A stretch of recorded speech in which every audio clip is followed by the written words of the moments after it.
On today's Locked On Thunder podcast, I'm joined by Richard Stamen at Mavs Draft on Twitter to discuss where the Thunder are going to go from here. How good are they already? What is the ceiling for this young team? And who should you be keeping tabs on Feast Week in the NBA Draft? You are Locked On Thunder, your daily Oklahoma City Thunder podcast. Part of the Locked On Podcast Network, your team every day.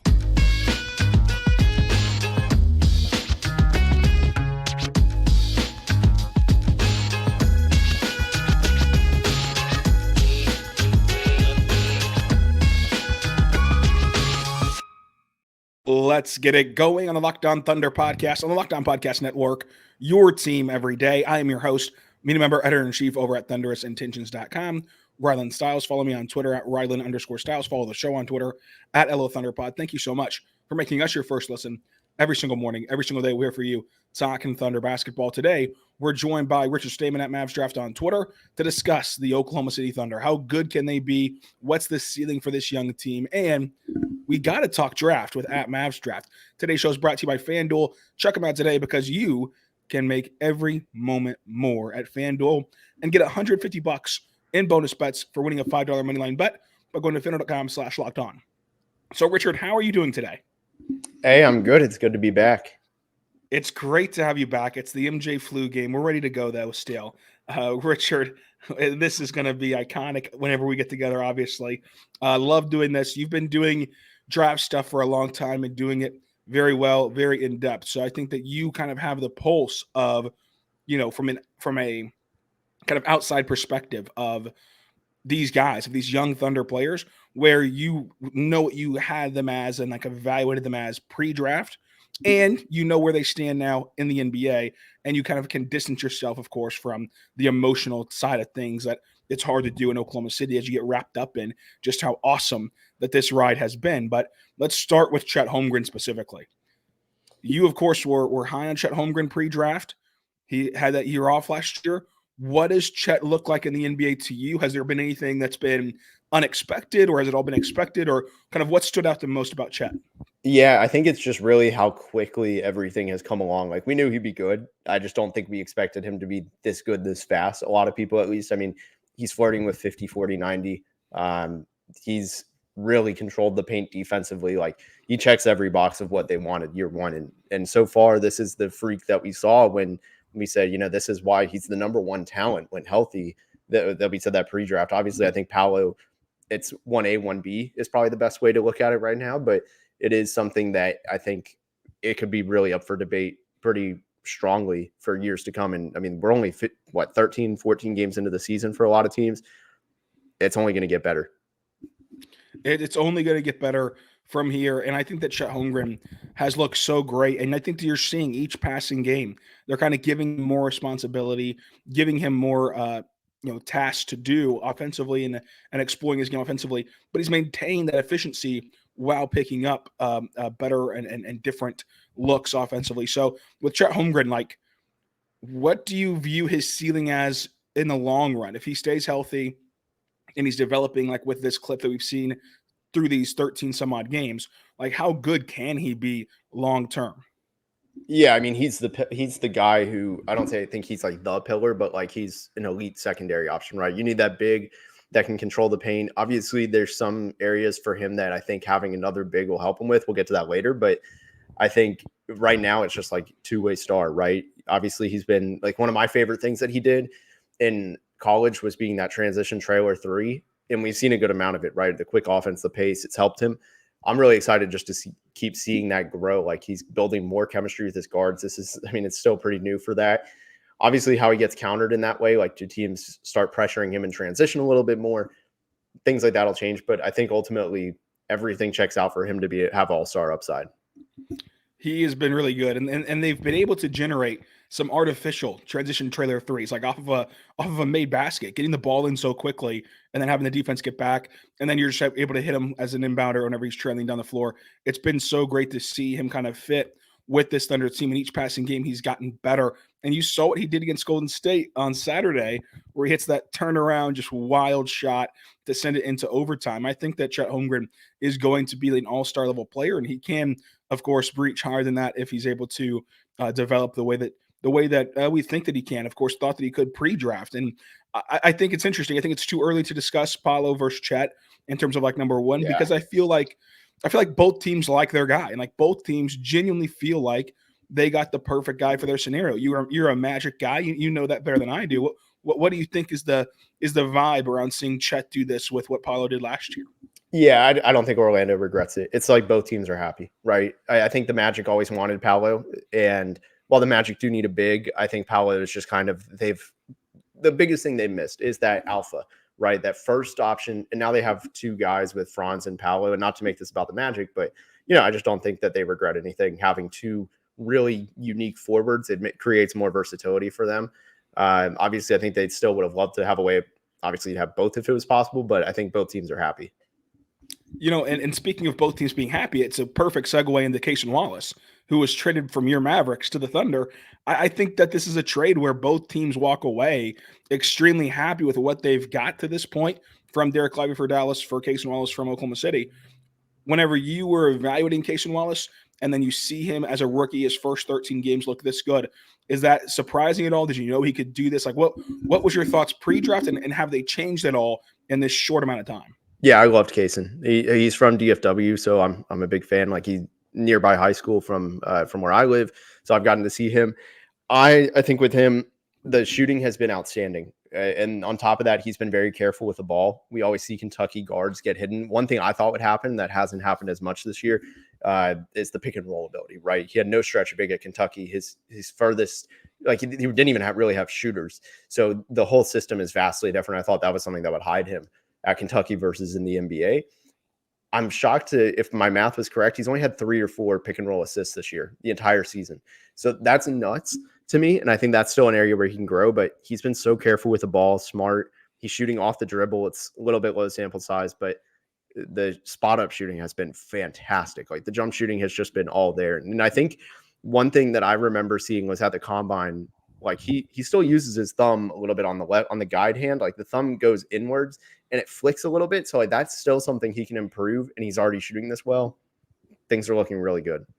Yeah, his offense has been awesome. It's been so efficient, and the shot quality that he's getting up has been awesome too. He kind of knows his spots and knows when he needs to be more aggressive offensively versus when he needs to kind of take a little bit of a more complimentary role. And I think that versatility plays into how the Thunder want to play basketball, being able to be on the ball, off the ball. I think that we're going to see him get more on-ball creation opportunities as the season progresses, especially just like the nature of the NBA. Like, this is an 82-game season, and the Thunder to this point have had pretty good injury luck, and eventually you're going to miss a couple guys for a game here or there. Like, whenever they miss Shai against Golden State in the first ever in-season tournament game, Cason stepped in a huge way for that team, and it went down to the wire, and of course there was that controversial call. But Cason, I think, has just been excellent.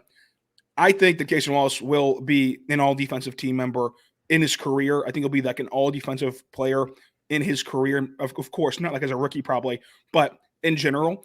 Is that a crazy take? You said all NBA or all rookie? All defensive. All defense, my bad. In his career. Yeah, I think so. That was the big selling point for me, where like he had an elite tool to hang his hat on, active hands. I think so. And I also think it'll be all rookie though. We can circle back to that one. Yeah, I think so too. Is all rookie a lock for you? I don't know about lock. I think it's still too early, but I think if he plays enough games, yeah, he's on there.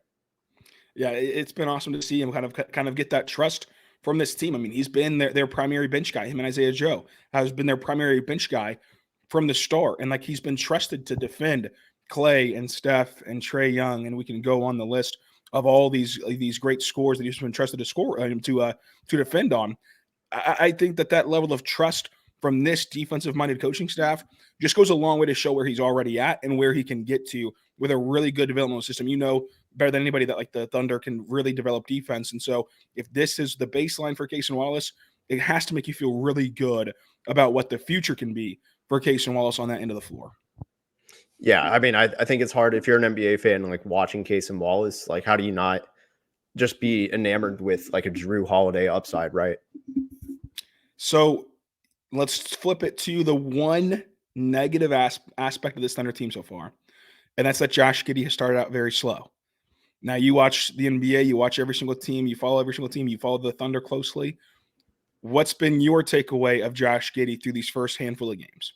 Yeah, I think he's kind of lost in the shuffle at times. I think with Cason Wallace, it has thrown a little bit of a wrench, and not in his development, just like what does he do, like in his own head, like I think maybe that's played a role. But the 3-point shot, it's one of those things. He's got to be better at that. And obviously it's still early. He hasn't even taken 33s, but I do think that is something where he has to get better at. And ultimately though, like it's still not that bad. Like you want more, but one thing, like, for example, that stands out with the Thunder, like this is so impressive to me. They have no players that play like that are part of the rotation, right? That have a negative assist to turnover ratio. Every single player has more assists than turnovers. That has like at least 10 you could throw in assists. And to me, that's nuts. And I think that's something where like Giddey's impact, like he's so careful in making and running the offense, orchestrating the right next plays. I do think his fingerprints go more than just like his stats can show. So I think the stats have been underwhelming, but like it hasn't been awful, if that makes sense. No, yeah, you're spot on. So I like to again get kind of the neutral look at this team, of course, and we're going to do that looking at the full body of work. How good can this Thunder team be this young? Does the age truly matter as much as we think it does? We'll talk about that coming up. But first, want to say right now, we're good friends over at FanDuel. Richard, I love going to FanDuel right now, FanDuel.com/lockedon, because everything's in action. And when you do, you get $150 in bonus bets for winning a $5 moneyline bet when you go to FanDuel.com/lockedon. And right now, you can make that moneyline bet. And a moneyline bet is just who you think will win. So you don't have to worry about anything else, just like pick the winner. And right now, you have college basketball, you have the NBA, you have the NFL, you have college football heating up, of course. We're in the last week of their regular season, bowl season, title season, all that good stuff. So there's a lot to look forward to. There's a lot to dive into. You can go, and if you're only an NBA fan, guess what? You can bet on the NBA tonight. The Celtics play the Hornets. I know it's the second night of back-to-back, but the Hornets are awful. Maybe that moneyline bet that you want to take a chance on is the Celtics and go there with Boston. So check it out today. FanDuel.com/lockedon. That's FanDuel.com/lockedon. We're back on the Locked On Thunder podcast, on the Locked On Podcast Network, your team every day. Thank you so much for making us your first listen every single morning, every single day. We're here for you, talking Thunder basketball. Richard, how good can this team be this season? For me, I've been looking at the age factor and everything else. For you, what do you think this Thunder's ceiling is? I mean, right now they have the 4th best record in the league. Obviously, I don't think that's necessary. Like, they're not going to finish better than Denver, for example. Like, that's like, let's contain expectations. But the way I've told people about them is like, how when there's a team that's rising, right? Like they go in paths, right? Take Orlando, for example. They take a first jump where they go from terrible to, hey, we won some games, and they go to the 30s. Then you go from the 30s to like the play-in. Then you take that jump. You go from the play-in to like, you got to take us seriously. That's the ideal way for teams to make the jump, right? So I think Oklahoma City's in that jump where they're taking all 82 games completely seriously because they're in that first year of, hey, we're really gunning for the playoffs. Like, we're not going for the play, and we want to miss that. We want to be a top 6 seed. And I think that because of that, they're going to take every game seriously, and that's going to get them top 5. Like, if everything goes right, of course. But at this point, there's really no signs of slowing down, right? Like, they just swept Golden State. I thought they were in a position for a schedule loss in Portland, and granted it was Portland who's a bottom feeder, but they blew them out. Like, that stuff is the product of taking every game seriously. And I think ultimately because of that, they're going to go a lot further than they really were projected to because they're taking every game seriously. And on top of that, they're in position to make trades down the road because they have multiple picks that they just can't afford to keep at this point. Yeah, I think that with this Thunder team, they're going to be able to have such success because they're going to take every game seriously, which is a big reason why preseason I had them top 6 in the West, just because I can't count on a lot of other teams to take this seriously and to try to win every single game. And so when you look at the Thunder team, I think that they're good enough, to, like you said, to be top 6. And I think that they can be good enough to be maybe possibly a home court advantage team if all breaks right. And of course, this is like barring anything dramatic injury wise. But if they have relative health, then they're going to be able to do this. And so for me, when you get to the playoffs, though, I've always been hesitant of what this team could do postseason wise. I think that like even if they're just the Kings of last year, where you fall to an underrated team like Golden State, in the sense of like the Golden State last year was better than a 6 seed, but they just their season was just derailed for parts of the year, and their record did not reflect how good that they were. Of course, they have Hall of Famers and that dynastic approach that they have. So like if you're into a team like that and you go to 7 games and you barely lose, that's still a really impressive mark for this team, because I think that you personally have to kind of go through the fire. Like this is a head coach, this is a coaching staff that has not been there in the postseason and in series like this, and you're changing your mindset of internal development, internal focus to external scouting. I think this is a really good coaching staff. I think that like this coaching staff will figure it out sooner than later and really quick. But you have to see the pictures first, and you have to kind of see what it's all about in the postseason. This is going to be Shai's first playoffs as the guy, and of course, everyone else from there. I mean, Lou Dort is going to play a similar role to his playoff appearance, but other than that, you have all just new in the playoffs. So I think that like the ceiling for what this team can do once the postseason begins very much changes from where it is right now to April. How do you feel, and how do you evaluate the postseason when it comes to like such a young team like this? Yeah, I think the Sacramento comp is pretty fair. The difference is though, is that interior defense. Like it's so different. I think that's going to favor Oklahoma City a lot. I don't know. The young teams are always hard to project, because you get sometimes, like for me, it's a stepping stone, right? I think it was the 2013-14 Warriors, right? Where I think it was Steph's first playoff series win, and they beat Denver. I forget who they played next, but it was like, hey, you got to take us seriously. And then next year they won the title. So I'm not saying Oklahoma City's going to do that, but like that's the kind of stuff you got to do. Is you got to get there. Maybe it takes a year or two, but you got to win a series, and then you got the whole league's attention. And after that, I really think it's still a young core, right? Like most of the players are on their first or second contract, if not every player actually is on their first or second true contract. And to me, that says a lot about just how far ahead of the timeline they are. Ultimately, this year, probably not going to win the title just because of how difficult that is to go from play into championship. But it's not at all unrealistic to say, hey, this team, and really, actually, I'll stop myself there. The West is so wide open at the moment. Obviously, trade deadline will shape it. Anybody can make the Western Conference Finals right now. Like I think that's every team's ceiling right now, realistically, outside of like Denver.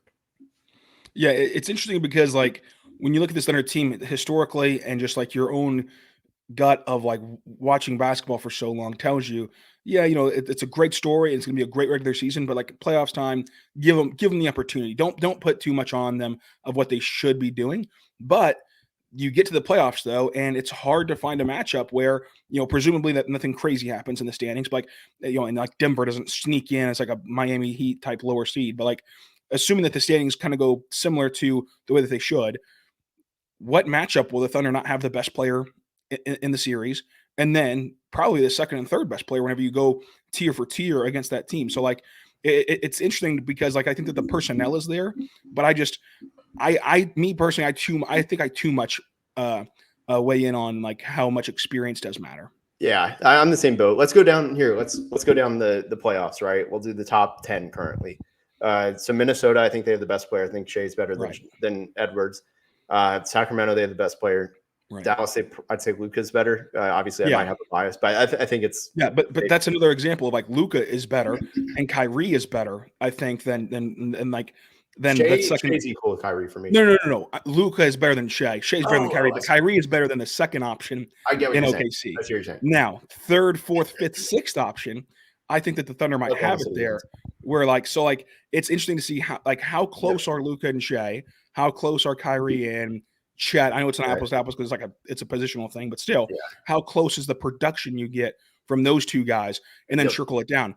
And then who has the coaching edge between Kidd and Mark? Kidd's gotten the Mavericks to the Western Conference Finals, but I think Mark's a better coach, frankly. But Kidd's already done it though. He's already been in playoff settings. He's already been to the Western Conference Finals. So that would be a very, very interesting and fun series, and we'd be at every single game running up and down the highway. So it'd be a lot of fun.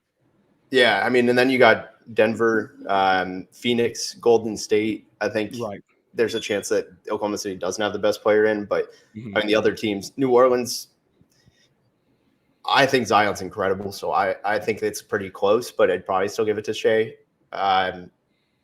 Outside of those, like, what is that, 5 teams? I think Dallas, Denver, Phoenix, 4 teams. Yeah, Like and very it's close. just Oh, gonna well, be, even the Clippers, I would say, yeah. I mean, they're going to make the Clippers. playoffs. Yeah, Clippers.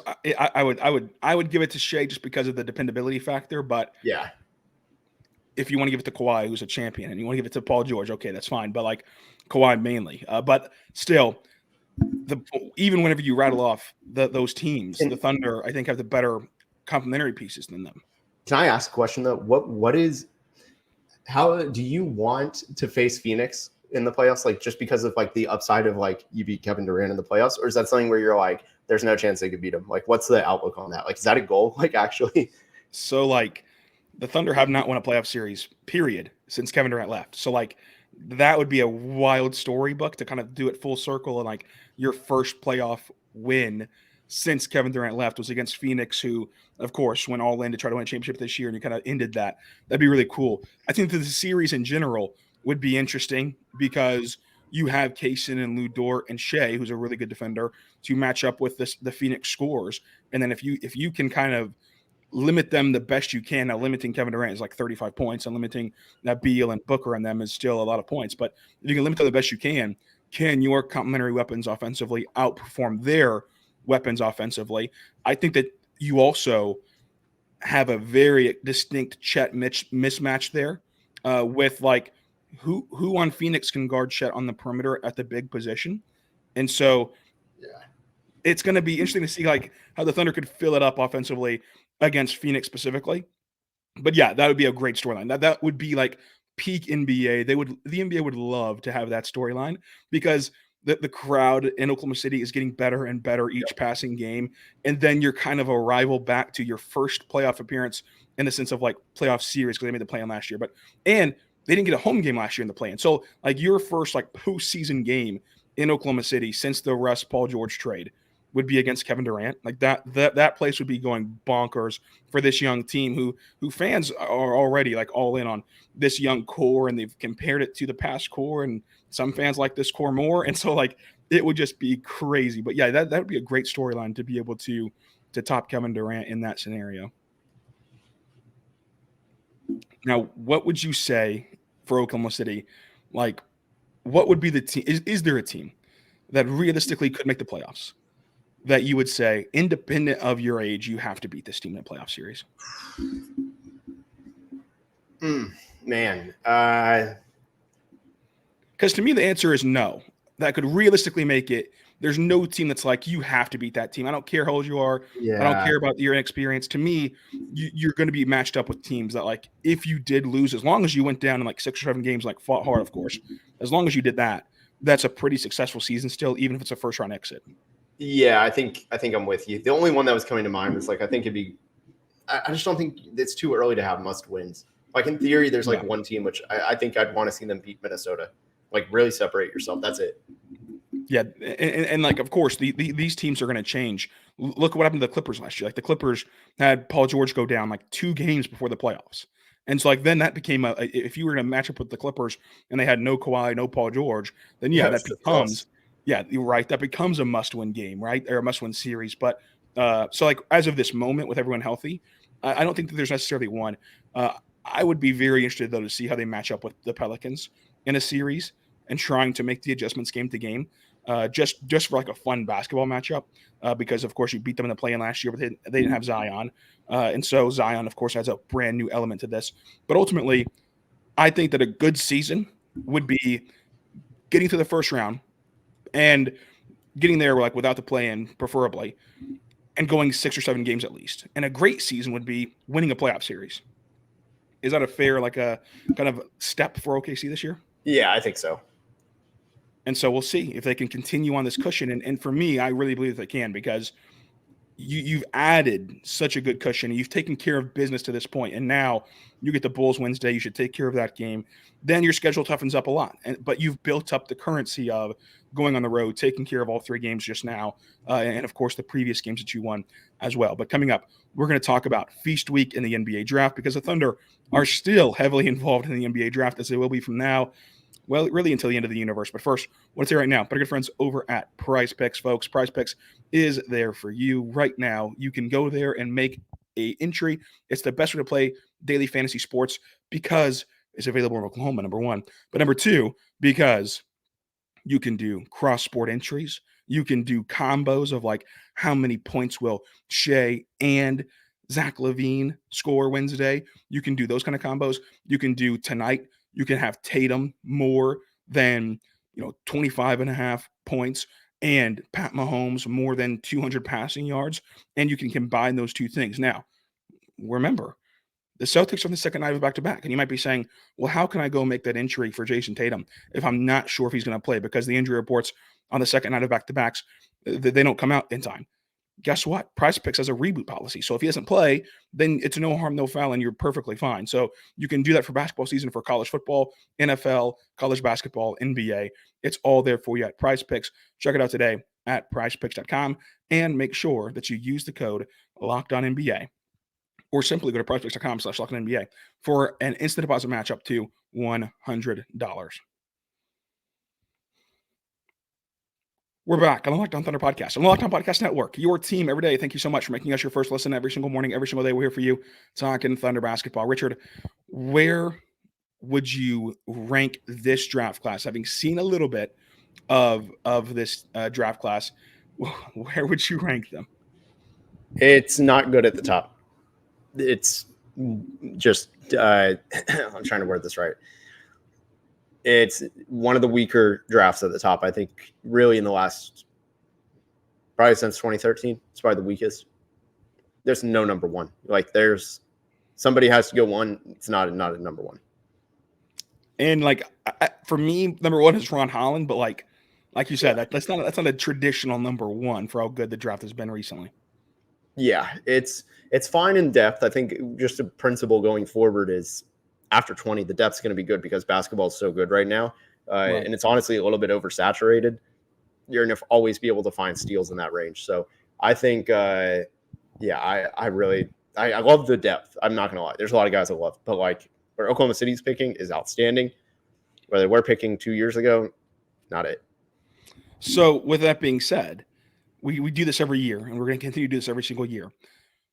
Whenever we've had you on during the 21 draft class, that's how long we've been doing this. Of like, yeah, no one in the world's giving up Cade. Like, you can trade them $1 billion first-round picks. No one's giving up Cade. With that being said about this draft class, is there a slot where you don't think the Thunder can get to? Because like, they're going to have picks in pretty much every range because they own, the Houston's pick as long as it's not in the top 4. They own the Clippers unprotected pick, and they own the Jazz pick as long as it's not top 10, and of course their own pick. Now the worst of those picks will go to Indianapolis, of course. So that factors in here too. But like in general, they'll have a pick in each range, and of course all of their future picks. So like, is there a slot where you don't believe they can get to in this draft, or is it so wide open that they can just get whoever they want? Really, they could trade for number one. I mean, they just for those who don't know, they have 3 first-round picks this year. They are owed 3 first-round picks next year. They are owed how many? They have 1 in 2026, which is still a lot, though. They have 2 incoming in 2027, and every year they have multiple second-round picks. And then they have 1 in 2029 coming in on top of their own, so they have 2 picks. Like, they have multiple, at least second-round picks. They could literally throw if there's somebody they see as the best player, they could throw everything. Now, that's on paper. I don't know if a team, say Washington, gets number one. I don't know if they're punting taking number one. But if you get a team, some random team, like, I don't know, say Memphis, right? Memphis is in a position. They're probably the only one where they're bad right now because every single player is hurt or their best player is suspended. So they could do it. They could be like, you know what? We could take on all this draft capital and really improve our team. Now, I don't think Oklahoma City would do it given that they're in the West. Right. But in theory, they could do that with a team that suddenly just drops the ball and is bad. That doesn't need to be, like that is accidentally bad. They could get anywhere in the draft. Like, they just have too many assets. It's unrealistic to say they do it for this draft, but I really do think there's no limit. So whenever we talk about like the draft as a whole, I have Ron Holland number 1. When we talk about the Thunder, Alex Sarr moves really up that list. Where do you fall on like Alex Sarr in general, but also where do you fall on like how he could potentially fit on this Thunder team? Yeah, I think he'd be really good. I think he's not the bruiser that you need next to him. I think that's somebody you get in the second round, like Zach Giddey, right? Zach Giddey absorbs all the hits that Chet is taking currently. I think that goes a long way. So for me, I think Alex Sarr, though, You got a defensive beast, super athletic, and he uses it so well on the defensive end. And then you get somebody who has a growing ability to put the ball on the floor, pass, shoot. And again, just like lights out defense, 7'1", super athletic, versatile. I think he'd be a really good fit. He also is strong, but he still needs to get stronger, where he could take some of those bumps and really let Chet ease up on defense and let him play his best role, which is help side block shots. So whenever you look at this Thunder team, of course, they have some needs in it. They have, of course, the best young core in the NBA. Now, this week is a very pivotal week in draft coverage and draft kind of analysis or whatever, because it's like college basketball is now started. It's a couple weeks in, and now you're actually getting some good matchups. Everybody's off of work, off of school, whatever, locked into feast week. And so you have all these tournaments and you have all these potential matchups. Like the Maui tournament is going to present like a billion great matchups. What should people pay attention to this week on feast week that could really influence or impact the NBA draft? Yeah, I mean, I don't think there's any one matchup that has gotten me like, oh, I really got to see this. I think for me, there's a lot of different games where it's the talent level is strong. And every single year we see somebody go off. Anthony Black had a crazy game last year.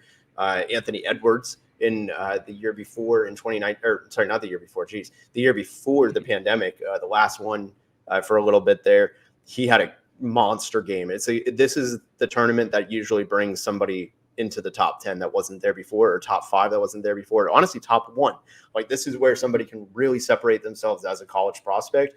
Again, there's no like one specific player who I see doing that, just because I'm not huge on the Maui Invitational talent this year. I think it's a lot of more second round guys than really any first rounders, but there are guys that are going to take a jump. Like, for example, Dalton Connect. He's somebody that on draft boards right now, or draft Twitter, he's somebody who's rising, transfer from Northern Colorado, and has had a great start at Tennessee. If he explodes here, that's going to do a ton for his stock, and he could be looking at a first round draft pick. Yeah, I love Dalton Connect, and I think that he can do a big thing for himself and play well in Maui and take on a few guys. Now, there's also some other players who, like positionally, like, I don't know how well Isaiah Collier fits in Oklahoma City, but like, how good is he, and could he find a role here in OKC if you get that high in the draft? Yeah, I like him. I think he's smooth. The problems with him, though, is he's not that athletic, and I don't buy the jump shot being that good right away. I don't know if I'd like him in Oklahoma City. Like, I think if you're going to draft a guard, you got to be able to shoot. You got to be able to play off ball and on ball. We've talked Alex Sarr. What's your thoughts on Cody Williams, the other brother on the Thunder roster? It's funny. He, in the USA, I want to say it was the U18, 19, I forget which one it was, right? It was whichever FIBA tournament they ran, the youth tournament that he was on. He looked terrible. Like, he only scored in transition, and it was usually leak outs. It wasn't anything contested. And when he had to do anything in the half court, he really struggled. But he's gotten better since then in Colorado. I mean, the long strides are just unbelievable. Watch him take 2 dribbles from half court to get to the rim. Like, it's not that ridiculous for him. He's long. He's athletic. Jump shot probably will need to be consistent. I think it started out pretty well, but he's not going to keep that up. It's really just putting it all together every single night against good competition. The Pac-12 is going to be a lot better this year than it was last year, and I think he's going to see a lot of tests. Between Sarr and Filipowski and Ware and a lot of these big men, obviously, it gets a certain portion of the Thunder fan base excited. Where do you fall on this? Is the last one I'm going to hit you with. Last question. Where do you fall on Chet, big men? Should they play a big with Chet? Should they have a big on the bench just as another option for a different matchup? How much should they focus on adding a big? Just that entire conversation around should there be a big next to Chet? Yeah, I'm a supporter. I'm curious what you think are the needs for Oklahoma City before I directly answer that, though. Like, what are your big needs for Oklahoma City? Because I have one that's glaring and addresses the question, but curious what you have real fast. Yeah, I would say the biggest need would be like, and it's one of the hardest things to find, I think, because just like a mix of like a big 4 who can rebound, but also who can shoot really, really well. Yep. That's a very specific and hard blend to find. So but like, I think that yes, pretty much that would be like what you're looking at for me. So that's pretty much what I had on mine. I said bruising big to help Chet absorb physical post play, and because of that, I think there are players who do that. Like, I think Zach Edey's somebody you can get in the second round, super hidden shooting upside. Like, the thing with him is he's 7'3", 7'4", 7'7" wingspan. Moves pretty well. He tested really well at the combine. Jump shot actually looked pretty smooth, but why would he ever shoot a jump shot in Purdue when he's the biggest player in college basketball and absolutely dominant? So I think there's an element of hidden ability there. And I know his agency has connections to the Thunder. Keontae Johnson has the same agent. So I do think things like that matter. He's probably your best bet. But the thing is, we don't know what Zach Edey's going to look like against NBA switches. Like, when he's matched up against, say, Anthony Edwards one-on-one. Does it make him unplayable? We don't know. But he does everything else. I do think the shooting, at least to the free throw line, enough to say, hey, if you step out of the paint, we still have to kind of respect you. That, I think, is big. Alex Sarr is probably the best bet, though, if you're going to try and get every single one of those things. Yeah, Alex Sarr is like who I would love the Thunder to pair with Chet. And it would be interesting to see how they manage the rotation at that point and what kind of subsequent moves are made if you do land Alex Sarr. But if I was the Thunder, I understand not wanting to go for, a NBA player who's currently in the NBA. But like, I would give up a lot of assets for Alex Sarr. I think that he's that good and that he would fit the Thunder mold so well. So like, I'm not a huge Edey guy. Second round, I don't really care like who you draft in the second round necessarily, because Edey like at least has potential of like if you give him some time with the blue and you let him figure out the pace of the NBA and the speed of like these athletes, I think you could figure it out to an extent, and at least be like a Boban type of player where like and a better than Boban, of course, but like a Boban type of player where like you don't use him a ton, but you use him in certain matchups. Like remember whenever Carlisle went to Boban in the playoffs and it worked against the Clippers for a little curveball in there. Like he would be like a little curveball player for me as Zach Edey, not necessarily a player who like you factor into the rotation as a whole. But if whatever they did to get Alex Sarr, I'd give it an A++. No matter what they gave up, no matter what they did. Within the realm of realism, of course, I give it an A++ of like getting Sarr. And actually, one other name too. I know we're short on time, but Donovan Clingan at Connecticut. He's somebody else who fits that physical profile a lot. So if you can't get Sarr, Clingan's probably going to go near the top 10, give anywhere from I think 7 to 12. I think he's somebody you could target to. And 7 to 12 is much, obviously. Like this goes without saying. Like number ones, he's here. They're really hard to trade for. But if you get in that 7 or 12, you could probably just use this year, next year's stuff, and just be done. That's perfectly right. And you can watch the Boilermakers. You need to watch the Connecticut Huskies. Huskies, I believe is what they are. Yep. Of course. You can watch Indiana to watch Ware if you want to, if you're a big Ware guy. And then Duke has Filipowski. Kentucky has Aaron Bradshaw. I'm not really. I'm interested to see kind of how he grows and develops. But like Feast Week's going to be fun. We'll have you back, of course, all throughout the draft cycle because the draft still is heavily important in Oklahoma City. But Richard, thank you so much for your time and kind of what you think about the Thunder. Let them know what you're cooking up, where they can find you. Yeah, doing scouting reports, film breakdowns, things like that. Big boards will be dropping, out probably in a couple weeks here. My first one in the regular season, but also doing NBA coverage every single night, college basketball, high school, covering basketball at all levels. It's a lot of fun. Go find them at Mavs Drafts on Twitter. Find us anywhere you get your podcast from, including on YouTube every single day. It's a Locked On Thunder podcast. Until next time, be good and be good to one.